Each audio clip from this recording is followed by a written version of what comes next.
तो friends, knowledge attitude में आपका स्वागत है। दोस्तों, आज हम फिर से ईडीएम फेस के सीरीज़ के अगले पार्ट का डिस्कशन करेंगे। तो चलिए शुरू करते हैं। तो पहला ईडीएम लेते हैं, on tenterhooks. On tenterhooks का मतलब होता है अनकंफर्टेबल होना, या तो बेचैन या अधीर हो जाना, या इम्पेशंस होना। ऑन द टेंडर हुक, इस ईडीएम की उत्पत्ति ऐसी है कि टेंडर क्या होता है, जो टेंडर वर्ड है, टेंडर होता है एक लकड़ी का फ्रेम हुआ करता था पुराने ज़माने में, 14वीं शताब्दी में। तो इस लकड़ी का फ्रेम का इस्तेमाल जो है ऊनी कपड़ों को बनाने में होता था। तो उस फ्रेम में एक हुक लगा होता था जिसे बोलते हैं टेंडर हुक। इस हुक को टेंडर हुक बोलते हैं। और इसी हुक में जो है ऊन के रेशों को या ऊन के धागों को फंसाकर जो है बुनाई की जाती थी। तो इसी हुक का नाम है टेंडर हुक। तो ऑन द टेंडर हुक का मतलब होता है अनकंफर्टेबल होना।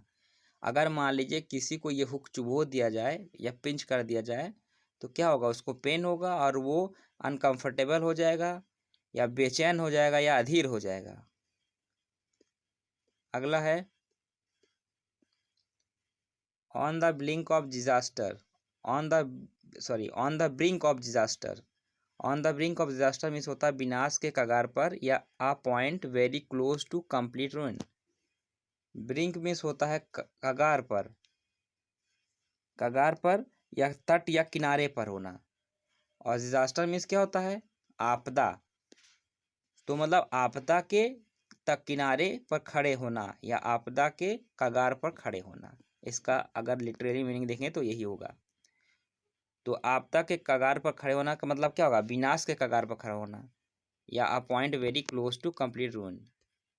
अगला इडियम है ऑन द कार्ड्स मीन्स होता है लाइकली टू हैपन, या जिसका होना निश्चित हो। मतलब ऐसी घटना जिसका होना सुनिश्चित हो। ऑन द कार्ड्स, इस ईडियम की उत्पत्ति ऐसी है कि ये ईडियम जो है अमेरिका से आया है। अमेरिका में क्या होता है कि वहाँ के जो एस्ट्रोलॉजर्स होते हैं वो कार्ड्स गेम का इस्तेमाल करते हैं। जो कार्ड्स होते हैं उस कार्ड्स के थ्रू वो लोगों की भविष्यवाणी बताया करते हैं। कार्ड जिनमें ताश के जो पत्ते होते उसकी मदद से वो लोगों की भविष्यवाणियाँ करते थे। तो ताश के पत्तों मतलब भविष्यवाणी मतलब ये समझिए कि मान ली कोई व्यक्ति उसके उनके पास गया एस्ट्रोलॉजर पास, तो ताश के पत्तों का इस्तेमाल करके वो बता देगा कि आपके साथ क्या होने वाला है। और वो जो बता देते थे वो घटना निश्चित ही होती थी। तो वहीं से ये मुहावरा जन्मा है। तो ऑन द कार्ड्स मतलब होगा जिसका होना निश्चित हो। अगला है on the cuff. On the cuff means होता है ऑन क्रेडिट या टू बोरो, मतलब उधार लेना, किसी से उधार लेना। ऑन द कफ मतलब कफ पर। कफ क्या होता है, जो शर्ट की स्लीव होती है, तो शर्ट की स्लीव का जो एंड होता है ना, और उसमें बटन लगे होते हैं, और इसी को हम बंद करते हैं और स्लीव हमारी बंद हो जाती है। तो इसी को ही कफ बोलते हैं। मतलब शर्ट का जो आस्तीन होता है उसका एंड वाला हिस्सा उसे बोलते हैं कफ।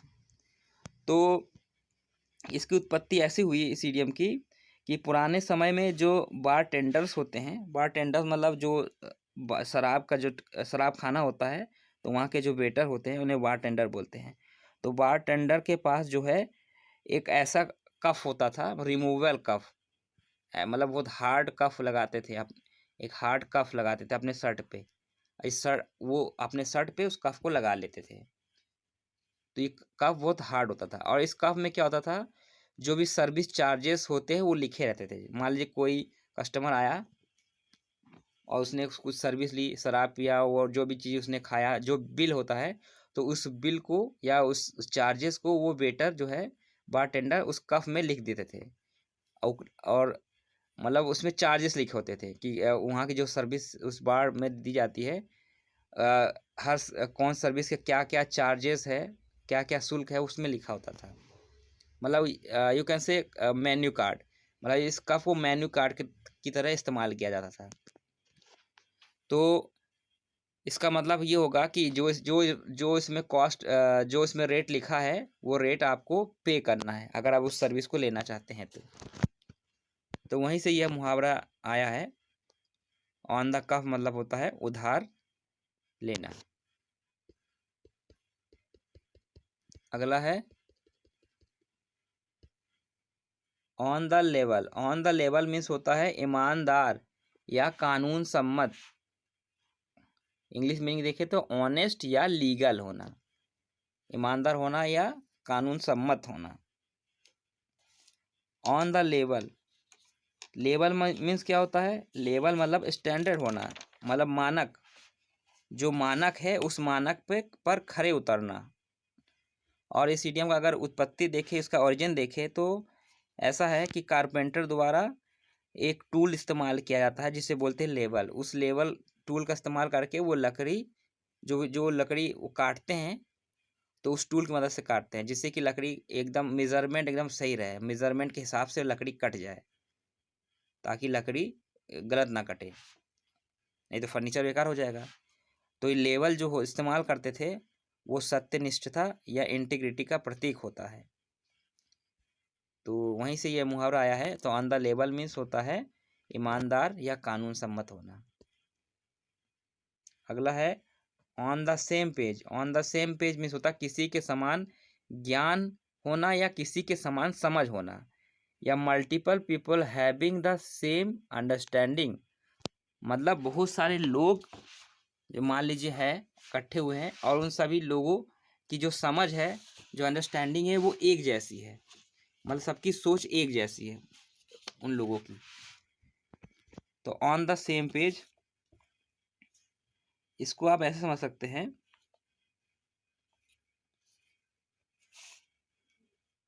कि जो सिंगिंग होता है, सिंगिंग में जो क्वायर होते हैं, क्वायर मतलब जो गायन मंडली, जो मंडली होती है जो गाना गाते हैं, तो उसमें जितने सदस्य होते हैं, जितने उस गायन मंडली में, तो एक पेज उन्हें मिलता है और उस सेम पेज में और उस एक ही जैसे गाने के बोल लिखे होते हैं और सभी उस गाने के बोल को गुनगुनाते हैं या गाते हैं। ठीक, तो ऑन द सेम पेज मतलब एक ही पेज में एक ही जैसा गाना गाएंगे। भाई अगर मान लीजिए ग्रुप है गायन मंडली, तो सब अलग अलग गाना तो गाएंगे नहीं, जो उनको मिला है सब लोग मिलके एक ही जैसा गाना गाएंगे और एक ही पेज में गाएंगे।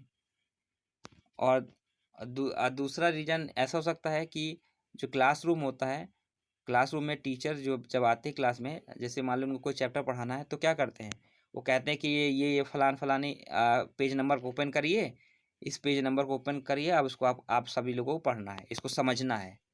तो ऐसा तो होता नहीं क्लासरूम में कि कोई बच्चा कोई दूसरा पेज नंबर खोला है, किसी ने कोई दूसरा पेज नंबर खोला है, तो सारे बच्चे जो है उस क्लास के एक ही सेम पेज को ओपन करते हैं और सेम पेज को समझते हैं, उसको पढ़ते हैं।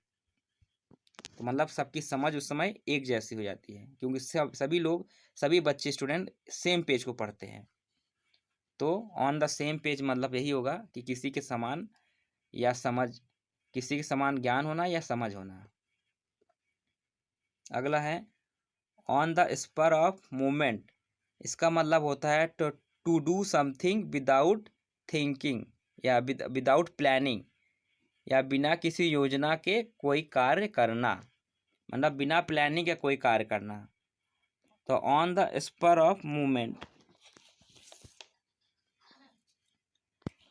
इस इडियम की उत्पत्ति ऐसी है कि इस पर क्या होता है, इस पर एक स्पाइक स्ट्रक्चर होता है, मतलब कांटे नुमा एक संरचना होती है, इसमें कांटे स्पाइक लगे होते हैं और इसका इस्तेमाल इस इसको जो है, जो हॉर्स राइडर होते हैं जो घुड़सवारी करते हैं वो अपने बूट में इसको लगा लेते हैं, इस स्पाइक को।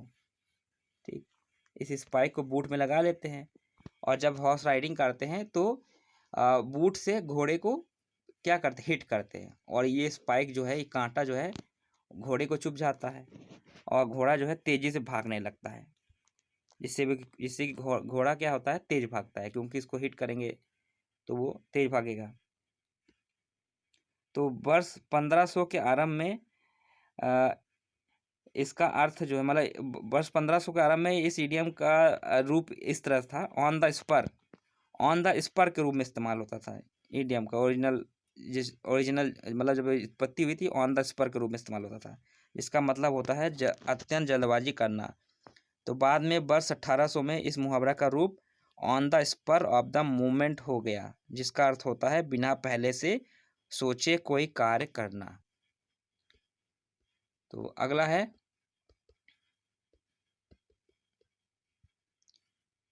On the wrong side of 70। इसका मतलब होता है 70 साल से ज़्यादा होना, मतलब ओल्डर देन 70 ईयर्स। इसको आप और भी, इस मुहावरा का और भी रूप है, और भी टाइप है, जैसे on the wrong side of 50, ऐसे भी कह सकते हैं। On the wrong side of 30। तो अगर on the wrong side of 50 बोलेंगे इसका मतलब होगा 70, मतलब 50 साल से ज़्यादा होना। On the wrong side of 30 मतलब होगा 30 साल से ज़्यादा होना। तो इसका कई रूपों में इस्तेमाल हो सकता है इस इडियम का। अगला है on the thin ice. On the thin ice means होता है खतरे में या परेशानी के एकदम निकट होना, मीन्स नियरेस्ट टू डेंजर और problem. On the thin ice, इसका एक सिमिलर मुहावरा और है, skating on the thin ice. तो ऑन द थिन आइस या skating on the thin ice दोनों का सेम या सिमिलर अर्थ है। तो यह मुहावरा जो है हॉलैंड में जन्मा है, और हॉलैंड का आधुनिक नाम क्या है? नीदरलैंड है। तो नीदरलैंड में क्या होता है, शीत ऋतु में समुद्र, नदी, झरने तथा तालाब आदि जम जाते हैं, और इस जमी हुई बर्फ पर जो है लोग स्केटिंग करने लगते हैं। लेकिन इस पर स्केटिंग करना बहुत खतरनाक होता है, क्योंकि बर्फ की जो परत होती है कहीं पर मोटी होती है और कहीं पर पतली होती है, जो कि टूट सकती है। तो मान लीजिए कोई व्यक्ति स्केटिंग कर रहा है, उस जगह पे बर्फ की परत पतली है, तो क्या होगा, उसके भार से वो बर्फ की परत टूट जाएगी और वो उस नदी या झील में या तालाब में डूब जाएगा, और डूबकर वो मर सकता है, जो कि उसके लिए घातक होगा। तो ऑन द थिन आइस मतलब होगा घातक होना या खतरे या परेशानी के एकदम निकट होना। अगला है on the top of the world. इसका मतलब होता है एक्सट्रीमली हैप्पी या सफल एवं सभी परिस्थितियां अनुकूल होना, या टू बी सक्सेस या favourable condition. On the top of the world, ये इडियम जो है 20वीं शताब्दी के प्रारंभ में इस्तेमाल हुआ था। कई राइटरों ने इसका इस्तेमाल किया था। तो on the top of the world मतलब संसार में सबसे टॉप का, सबसे अच्छा होना। तो संसार में सबसे अच्छा कौन व्यक्ति होगा? जो कि बहुत खुश होगा, जिसके लिए सारी कंडीशन, परिस्थितियां सब अनुकूल होगी, या बहुत सफल होगा। तो वर्ल्ड में वो क्या होगा? टॉप होगा, टॉप करेगा, वो सबसे आगे रहेगा संसार में। आगे देखते हैं।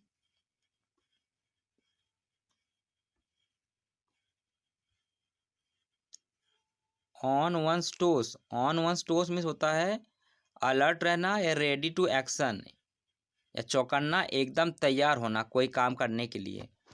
ऑन वंस टोस मतलब अपने पैरों के पंजों पर खड़े रहना।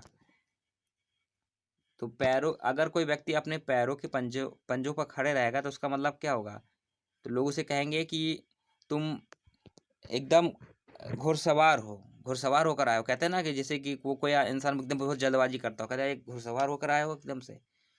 तो पैरों के पंजों पे खड़े होना या घुड़सवार होना, इसका मतलब होगा कि वो व्यक्ति तुरंत भागने के लिए तुरंत तैयार है। पैर मतलब अगर वो थोड़ी सी भी आहट होगी तुरंत भाग के जाएगा, देखिए कि क्या हो रहा है, क्योंकि वो अपने पैरों के पंजों पर खड़ा है। तो पैरों के पंजों कोई कब खड़ा रहता है? जब भागने के लिए एकदम तैयार हो। तो ऑन वन टोस मतलब होगा अलर्ट रहना। अगला देखते हैं वंस एंड फॉर ऑल। इसका मतलब होता है हमेशा के लिए या परमानेंटली। मतलब वंस एक बार होना, एंड फॉर ऑल सभी के लिए होना, मतलब हमेशा के लिए होना, कोई चीज़ हमेशा के लिए या परमानेंटली होना। अगला है once in a blue moon, इसका मतलब होता है once after a long time, या रेयरली, या कह सकते हैं something that happens very seldom, मतलब कोई चीज या कोई घटना जो सेल्डम मतलब कभी कभार होता हो, रेयरली होता है कोई चीज। या इसका हिंदी का मुहावरा है इसी के जैसा कि ईद का चांद होना, तो वही मुहावरा है, ईद का चांद होना ही ये मुहावरा हिंदी का मुहावरा है। तो इंग्लिश में इसको once in a blue moon बोलते हैं। तो इसकी उत्पत्ति ऐसे है कि ब्लू मून जो या फुल मून जो होता है वो एक महीने में एक ही बार आता है, लेकिन 32 महीनों के बाद एक ऐसा कैलेंडर वर्ष आता है, तो 32 महीनों के बाद एक ऐसा मंथ आता है, सॉरी कैलेंडर मंथ ऐसा आता है जिसमें एक ही मंथ में 2 फुल मून आ जाते हैं, 2 ब्लू ब्लू मतलब 2 ब्लू मून, फुल मून को ब्लू मून भी बोलते हैं। तो 32 महीनों के बाद एक ऐसा कैलेंडर मास आता है कि उस महीने में एक ही मंथ में 2 बार फुल मून दिखाई देते हैं। तो 32 महीनों का जो समय क्या होगा, बहुत ही लंबा अंतराल होगा। तो 32 महीनों में अगर कोई घटना अगर रिपीट होगी तो क्या होगा, बहुत ही रेयर होगा। तो इसीलिए once in the blue means मतलब होगा रेयर, रेयरली। अगला open book, open book means होता है जिसके बारे में कोई भी बात छुपी ना हो, या someone or something easy to understand,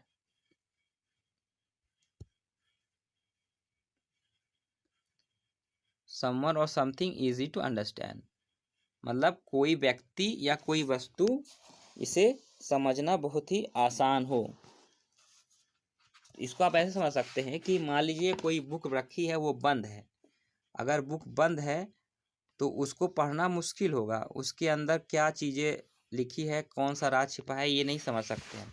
लेकिन अगर बुक खुली हुई है, ठीक, अगर बुक खुली हुई है तो क्या होगा, उसको कोई भी पढ़ सकता है, क्योंकि जो भी चीज़ें उसमें लिखी है वो सबको दिख रहा है ना। कोई चीज़ उसमें उसमें लिखी हुई बातें किसी के लिए छिपी नहीं है। तो ओपन बुक मीन्स यही होगा कि कोई ऐसा व्यक्ति जिसके बारे में कोई बात छुपी ना हो, या उसका कोई दोहरा रूप ना हो, जैसा वो दिखता सबके सामने हकीकत में वो ऐसा ही हो, बहरूपिया ना हो। अगला है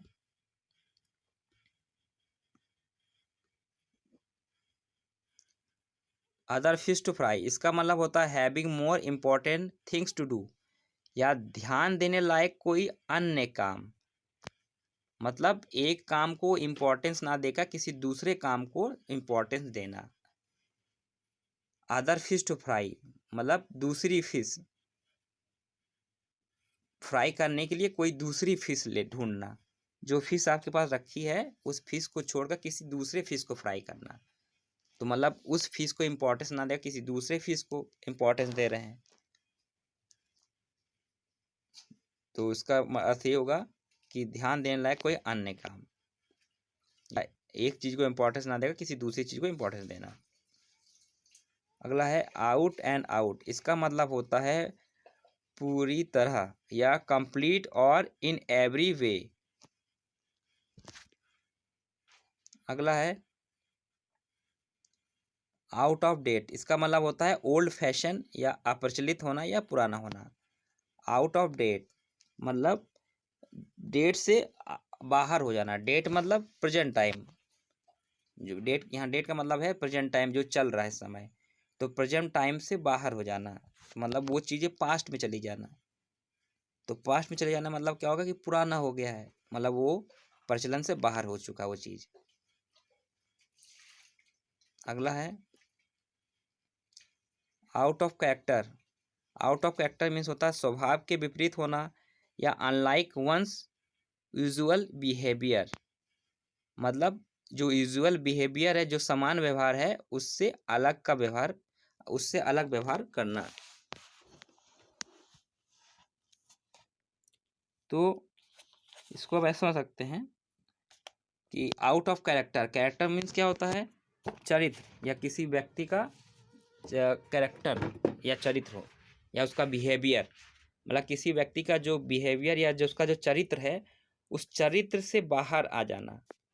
तो चरित्र से बाहर हो जाना मतलब उसका जो स्वभाव है, जो जैसा वो व्यवहार करता है, उस व्यवहार से अलग व्यवहार करने लगना, और उसके बिहेवियर में चेंजेस आ जाना, मतलब स्वभाव से विपरीत कार्य करना।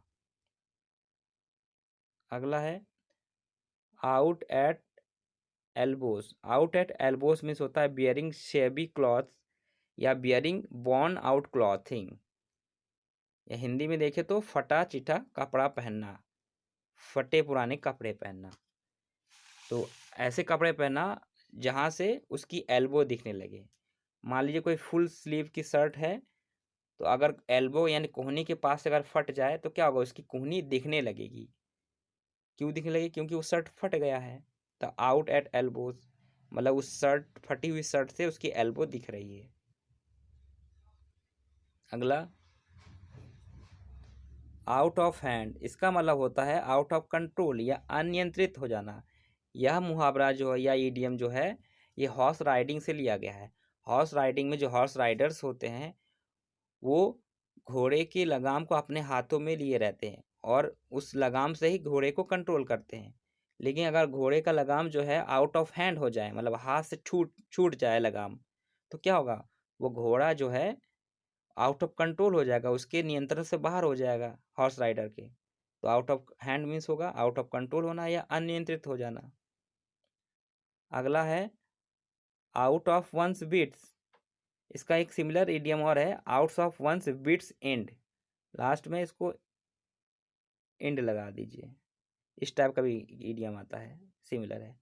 Out of one's wits end, इसका मतलब होता है टोटली कंफ्यूज होना, या कोई भी मतलब चीज़ उसको समझ में ना आना, कंफ्यूज हो जाना कि क्या करे कि ना क्या ना करे, ऐसी सिचुएशन क्रिएट हो जाना। तो विट्स मीन्स होता है बुद्धिमत्ता या इंटेलिजेंसी, इंटेलिजेंसी या बुद्धिमत्ता या मेंटल शार्पनेस। तो मेंटल शार्पनेस या बुद्धिमत्ता, तो आउट ऑफ बिट्स मतलब उस बुद्धिमत्ता से बाहर हो जाना। तो बुद्धिमत्ता से बाहर हो जाना का मतलब क्या होगा कि कंफ्यूज हो जाना, समझ में ना आना कि क्या करे कि ना क्या ना करे। तो आउट ऑफ बिट्स एंड या आउट ऑफ बिट्स मतलब होगा बुद्धिमत्ता से बाहर हो जाना या पूरी तरह से कंफ्यूज हो जाना। अगला है आउट ऑफ प्रिंट। इसका मतलब होता है किसी पुस्तक की बाजार में अनुपलब्धता या non no longer available from the publishers, मतलब पब्लिशर से लंबे समय तक वो किताब प्रकाशित ना होना। अगर मान ली कोई पुस्तक है, वो उसे पब्लिशर प्रकाशित नहीं कर रहे हैं बहुत लंबे समय तक, तो क्या होगा, वो मार्केट में उसकी शॉर्टेज हो जाएगी। तो आउट ऑफ प्रिंट हो जाना, प्रिंट मतलब छपना, मतलब छपाई बंद हो जाना, आउट ऑफ छपाई से बाहर हो जाना। कोई पुस्तक छपाई से बाहर हो जाए तो क्या होगा, मार्केट में उसकी अवेलेबिलिटी कम हो जाएगी, वो अवेलेबल ही नहीं रहेगा। अगला है आउट ऑफ क्वेश्चन। इसका मतलब होता है नॉट पॉसिबल और अलाउड, या जिसके होने की कोई संभावना ना हो। आउट ऑफ क्वेश्चन, यहाँ क्वेश्चन का मतलब है तात्पर्य है टॉपिक या कोई मुद्दा। तो यह मुहावरा जो है वर्ष 1700 में जन्मा है। तो यहाँ क्वेश्चन का तात्पर्य है कोई टॉपिक या मुद्दा जिसके बारे में डिस्कशन करना हो या जिसके बारे में बातचीत करना हो। तो आउट ऑफ क्वेश्चन मतलब मुद्दे से बाहर हो जाना। तो मुद्दे से बाहर अगर हो जाएगा तो क्या होगा, वो उसकी होने की संभावना नहीं होगी। तो आउट ऑफ क्वेश्चन मतलब होगा कोई डिस्कशन का जो मुद्दा है वो बाहर हो गया, मतलब नॉट पॉसिबल और अलाउड, जिसके होने की कोई संभावना ना हो। अगला देखते हैं out of sorts. Out of sorts means होता है फीलिंग इरिटेबल या अपसेट और निराश होना, मतलब अपसेट और अनवेल, मतलब निराश होना और अपसेट हो जाना, आउट ऑफ सॉर्ट्स। तो इस इडियम की उत्पत्ति ऐसी है कि शॉर्ट्स क्या होते हैं, जो प्रिंटर होते हैं, जो प्रिंटिंग हाउस होता है, जहाँ जहाँ जो प्रिंटिंग प्रेस होते हैं, तो उस प्रिंटिंग प्रेस में जो प्रिंटर इस्तेमाल किया जाते हैं, तो उस प्रिंटर में एक छोटे छोटे धातु के पुर्जे इस्तेमाल किए जाते हैं, जिसे बोलते हैं शॉर्ट्स या डाई। उसको डाई बोलते हैं या शॉर्ट्स बोलते हैं। तो इस शॉर्ट्स को क्या करते हैं, एक निश्चित कंपार्टमेंट में फिट किया जाता है, और जब फिट करते हैं तो फिर वो छपाई का काम करता है प्रिंटर। लेकिन इन शॉर्ट्स को अगर गलत कंपार्टमेंट में अगर सेट कर दिया जाएगा तो क्या होगा, प्रिंटर ठीक से काम नहीं करेगा। तो कहा जा सकता है कि printer is out of shorts, क्योंकि प्रिंटर ठीक से काम नहीं कर रहा है। तो आउट ऑफ शॉर्ट्स अगर हो जाएगा, प्रिंटर ठीक से काम नहीं करेगा, तो क्या होगा, जो प्रेस का मालिक है वो डिप्रेशन में आ जाएगा, क्योंकि भाई उसका प्रिंटिंग का काम सही नहीं चल रहा है, प्रिंट नहीं हो रहा है, तो अपसेट हो जाएगा और निराश हो जाएगा। अगला है out of the blue. Out of the blue, इसका मतलब होता है विदाउट वार्निंग, या अचानक एवं जिसके बारे में सोचा ना हो, completely unexpectedly. Out of the blue, इसी का एक सिमिलर मुहावरा है, a bolt out of the blue. तो आउट ऑफ द ब्लू मतलब ब्लू मतलब क्या है, ब्लू मतलब है स्काई या आसमान। तो अचानक अगर आसमान में अगर थंडर बोल्ट होने लगे, यानी बिजली कड़कने लगे, मान लीजिए आसमान एकदम साफ है और अचानक बिजली कड़कने लगे, तो क्या होगा, वो आपके लिए बहुत ही आश्चर्य वाली घटना होगी, जिसके बारे में आपने सोचा नहीं था, क्योंकि आसमान तो भाई क्लियर था और अचानक जो है थंडर बोल्ट होने लगा। तो आउट ऑफ द ब्लू या आउट ऑफ या अ bolt out of the blue, इसका मतलब होता है अचानक एवं जिसके बारे में सोचा हुआ ना हो। अगला है आउट ऑफ द बॉक्स या out of the box thinking. इसका मतलब होता है क्रिएटिव थिंकिंग, मतलब रचनात्मक एवं एकदम नया सोचना, मतलब क्रिएटिवली थिंक सोचना, क्रिएटिवली सोचना, रचनात्मक तरीके से सोचना, या to think differently unconventionally. Out of the box, यहाँ बॉक्स का मतलब है मस्तिष्क, यहाँ बॉक्स जो है मस्तिष्क से संबंधित है। तो मस्तिष्क से बाहर सोचना, आउट ऑफ द बॉक्स मतलब मस्तिष्क से अलग सोचना, मतलब बाकी आम लोगों के मस्तिष्क से अलग सोचना। तो मतलब कैसा सोचना, क्रिएटिव थिंकिंग करना। अगला है out of frying pan into the fire, मतलब फ्राइंग पैन से निकलकर आग में चले जाना। इसका मतलब होगा एक समस्या से निकलकर दूसरी समस्या में गिर जाना या पड़ जाना। तो मतलब to go from a bad to worse situation, मतलब बैड सिचुएशन से वर्स सिचुएशन जाना। वर्स मतलब सबसे बुरा, सुपरलेटिव डिग्री है बैड का, वर्स। तो बैड सिचुएशन से वर्स सिचुएशन मतलब बुरे सिचुएशन से एकदम बुरे, सबसे बुरा सिचुएशन में फंस जाना। मतलब इसको ऐसा समझिए, इसको तो आप आसानी समझ सकते हैं कि फ्राइंग पैन से निकलकर आग में चले जाना। तो फ्राइंग पैन में चीज़ों को फ्राई किया जाता है, लेकिन अगर आग में चला जाएगा तो डायरेक्ट आग के कांटेक्ट में आ जाएगा, तो वो एकदम से झुलस जाएगा वो चीज़, मतलब वो और ज़्यादा खतरे में आ जाएगा। अगला है आउट ऑफ द वुड्स। इसका मतलब होता है आउट ऑफ डिफिकल्टीज या समस्या या मुसीबत से, मुश्किल से बाहर आ जाना। वुड्स का मतलब होता है जंगल, मतलब घने जंगल से बाहर निकल आना। मान लीजिए कोई व्यक्ति घने जंगलों में फंस गया है, तो वो समस्या या मुसीबत मुसीबत में घिर जाएगा, लेकिन अगर वो उस जंगल से बाहर आ जाता है तो उस समस्या से बाहर आ जाएगा। तो आउट ऑफ द वुड में मतलब यही होगा कि समस्या या मुश्किल से बाहर आ जाना। अगला है आउट ऑफ थिन एयर। इसका मतलब होता है अचानक एवं जिसकी आशा नहीं थी, या someone or something appears in a sudden and unexpected way. Similar meaning है बोल्ड फ्रॉम द ब्लू या आउट ऑफ द ब्लू, उसी का सिमिलर ये इडियम है। तो out of the thin air, तो हम एटमॉस्फेयर में जैसे जैसे ऊपर जाते हैं, एटमॉस्फेयर में कई लेयर होती है, stratosphere, sorry troposphere, stratosphere, mesosphere, thermosphere, कई सारी लेयर होती है, ठीक है ना। तो तो सबसे जैसे जैसे ऊपर जाते हैं तो हवा की जो ऑक्सीजन की मात्रा या जो एयर की डेंसिटी जो है वो कम होती जाती है, मतलब ऊपर वाली लेयर जो है थिन होती है, एटमॉस्फेयर की सबसे ऊपर वाली लेयर थिन होती है। तो आउट ऑफ थिन एयर, तो उस थिन एयर से अगर कोई चीज़ अचानक अगर आ जाए, मान ली हवा में अचानक अगर आपके सामने कोई चीज़ गिर जाए ऊपर से, तो क्या होगा? मान लीजिए आप खड़े हैं, अचानक हवा में कोई मान लीजिए कुछ आया और आपके सामने गिर गया, तो क्या होगा? वो आप चौंक जाएंगे, शॉक हो जाएंगे, ये कहाँ से आ गया। तो अचानक एवं जिसकी आशा नहीं थी, यही इसकी मीनिंग होगी। अगला देखते हैं।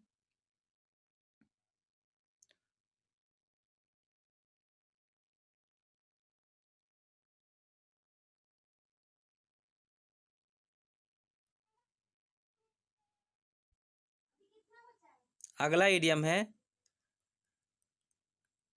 Out of this world. इसका मतलब होता है एक्सट्रीमली गुड या शानदार होना या इम्प्रेसिव होना। आउट ऑफ दिस वर्ल्ड मतलब इस संसार से अलग होना। संसार मतलब यहाँ आम लोगों से मतलब है, मतलब आम लोगों से या आम जिंदगी से अलग जिंदगी होना। तो मतलब क्या होगा? एक्सट्रीम गुड या शानदार होना। अगला इडियम देखते हैं। ओवर एंड ओवर, इसका मतलब होता है इन एडिशन टू या बार बार, एज वेल एज।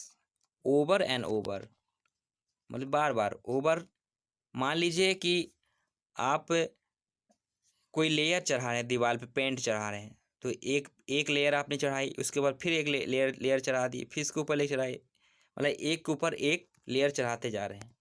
तो ओवर एंड ओवर मीन्स क्या होगा? एक के बाद एक या बार बार होना, इन एडिशन टू। अगला है ओवर द एग पुडिंग। इसका मतलब होता है सुधारने का ज़्यादा प्रयास करने के चक्कर में बर्बाद कर देना। मान लीजिए कोई चीज़ आप सुधारने जा रहे हैं, तो जो रहा सहा काम था वो भी आपने बिगाड़ दिया, मतलब सुधारने के चक्कर में जो कुछ था उसको भी आपने बिगाड़ दिया। मतलब to spoil something by trying too hard to improve it. Over egg pudding, ज़्यादा एग मिलाने पर यह बर्बाद हो गया। पुडिंग क्या होता है? पुडिंग जो है एक कुकीज़, एक स्वीट डिश होता है जो फ्लोर, आटा वगैरह और ड्राई फ्रूट्स, नट्स का इस्तेमाल करके बनाया जाता है, और उसमें एग भी मिलाया जाता है, एग से बनता है। तो मान लीजिए उस पुडिंग में आपने इतना एग मिला दिया कि वो बर्बाद हो गया, मतलब ओवर एग आपने मिला दिया। तो मतलब पुडिंग को आप अच्छा बनाने करने सोच रहे थे कि पुडिंग और टेस्टी बन जाएगा, अच्छा बन जाएगा। अगर आपने सोचा कि इसमें ज़्यादा एग मिला देंगे तो पुडिंग और टेस्टी बनेगा, बहुत अच्छा बनेगा। लेकिन क्या हुआ? ज़्यादा एग मिलाने से पुडिंग बर्बाद हो गया, मतलब सुधारने के चक्कर में वो चीज़ खराब हो गई। अगला है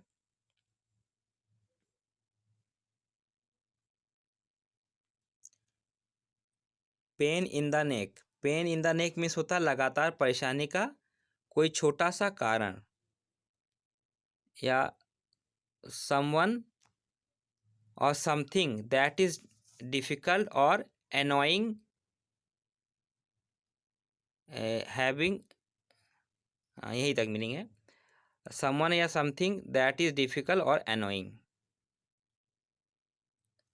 समवन और समथिंग, एक मिनट, ये इतनी मीनिंग है। Someone or something that is difficult और annoying मतलब लगातार परेशानी का कोई छोटा सा कारण जो कि लगातार आपको परेशानी का कारण हो।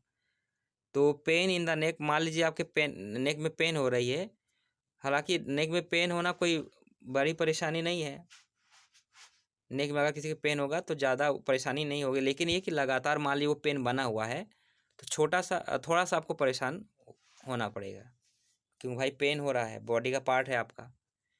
तो मतलब परेशानी का छोटा कारण, लेकिन वो लगातार कारण है होना, इसका मतलब यही होगा कि लगातार परेशानी का कोई छोटा सा कारण, मतलब कोई परेशानी जो छोटी सी है लेकिन लगातार हो रही है।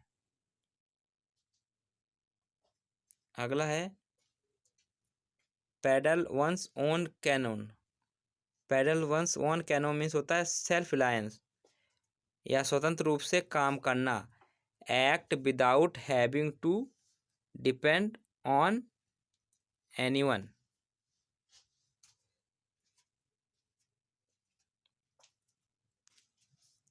कितना बचे?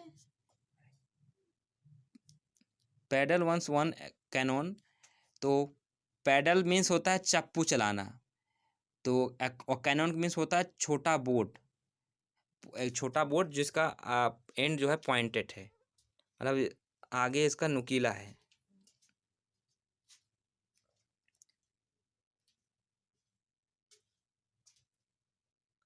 नुकीला बोट, ठीक।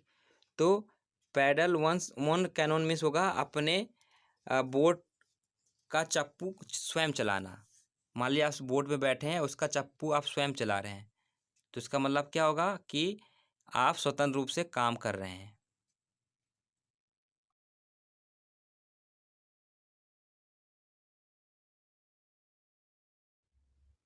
अगला इडियम है paint the world, paint the town red.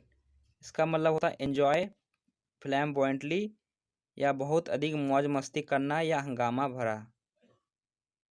भरा मौज मस्ती करना, या to celebrate and have a wild time, मतलब धूम मचाना, उधम मचाना।